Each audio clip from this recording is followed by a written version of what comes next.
સાવલી દર્પણ ન્યૂઝમાં આપનું સ્વાગત છે। ભારે વરસાદની આગાહીએ વડોદરા તંત્ર એલર્ટ થયું। આજે મેયરે કમાન્ડ કંટ્રોલ સેન્ટરની સમીક્ષા કરી। નીચાણવાળા વિસ્તારોની સ્થિતિની વિગતવાર માહિતી મેળવી।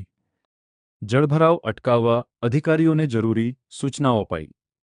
ડ્રેનેજ પમ્પિંગ સ્ટેશન 24 કલાક તૈયાર રહેશે।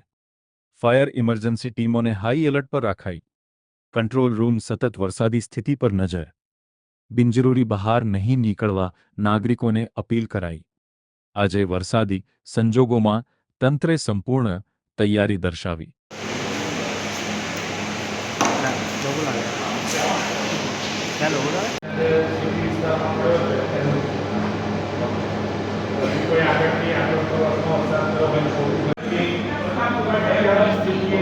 તમામ કંટ્રોલમાં સ્થિતિ જણાઈ રહી છે।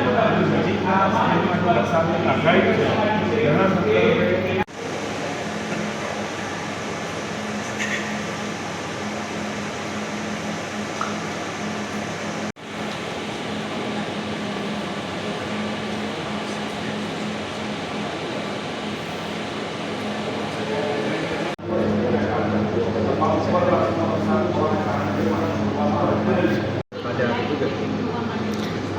વડોદરા શહેરમાં જે પ્રકારે વરસાદ વરસી રહ્યો છે 2 દિવસથી છેલ્લા, અને નજીકના ભવિષ્યમાં જે પ્રકારે આગાહી છે તે સ્થિતિનું નિરીક્ષણ કરવા માટે વડોદરાના પ્રથમ નાગરિક મેયર શ્રીમતી ગીતાબેન મકવાણા સાથે સ્થાયી સમિતિના અધ્યક્ષ શ્રીમતી વર્ષાબેન વ્યાસ સાથે અમે લોકો અહીં city command and control centre Badamdibagh ખાતે આવ્યા છીએ।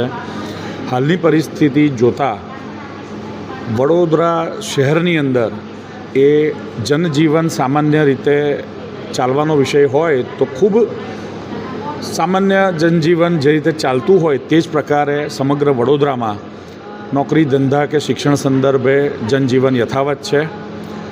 લોકો વરસાદનો આનંદ માણી રહ્યા છે, તે પ્રકારનો વરસાદ છે। જમીન તૃપ્ત થાય, ખેડૂત પુત્રો રાજી થાય એ પ્રકારનો વરસાદ છે। અને સાથે સાથે જે આજવા સરોવર હોય, વિશ્વામિત્રી હોય, તેનું લેવલ અત્યારે કોઈપણ પ્રકારની ચિંતાની સ્થિતિનું નિર્માણ નથી, તે પ્રકારનું છે।